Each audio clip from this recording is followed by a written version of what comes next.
आपली संस्कृती, आपले संस्कार सदा राहू दे आपल्या सोबत। भारताच्या महान ग्रंथांचे आणि काव्यांचे संपूर्ण संकलन सबस्क्राइब करा तिलक। ते जे दादा म्हणत होते की तुम्ही लोकराज्य सांभाळा, मी थकलोय।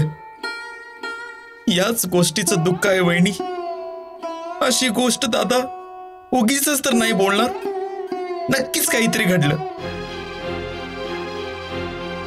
भरत भैया पण म्हणत होते दादानी नक्कीच आपल्यात काही खोट पाहिलंय, म्हणून तर त्याने असा विचार केला। आम्हा तिघा भावांना रात्रभर झोप नाही आली। कुणी काय चूक केली हेच आम्हाला जाणून घ्यायचंय।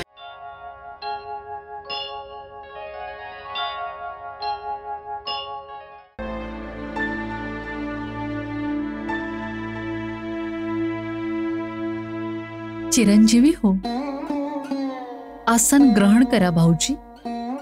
नाही वहिनी, मी आसनावर नाही बसणार। खूप रागात आहात तुम्ही, बोला काय झालं? ते जे दादा म्हणत होते की तुम्ही लोकराज्य सांभाळा, मी थकलोय। याच गोष्टीचं दुःख आहे वहिनी। अशी गोष्ट दादा उगीचच तर नाही बोलणार, नक्कीच काहीतरी घडलं। भरत भैया पण म्हणत होते दादानी नक्कीच आपल्यात काही खोट पाहिलंय, म्हणून तर त्याने असा विचार केला। आम्हा तिघा भावांना रात्रभर झोप नाही आली। कुणी काय चूक केली हेच आम्हाला जाणून घ्यायचंय।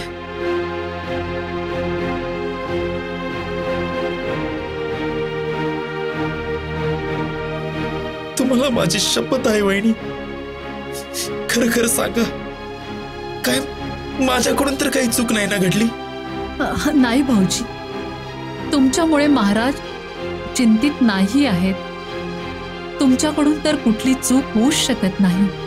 नाही वहिनी, टाळू नका, खरं खरं सांगा, मग दादा इतके विचलित का आहेत? तुम्हाला तर दादाच्या हृदयातील प्रत्येक गोष्ट माहिती आहे। आता तर ही बाब सत्य नाहीये। आता तुमचे दादा महाराज झाले आहेत आणि आता महाराजांच्या अंतरातील सत्य जाणण्याचा अधिकार अजून दुसऱ्या कोणालाही नाहीये।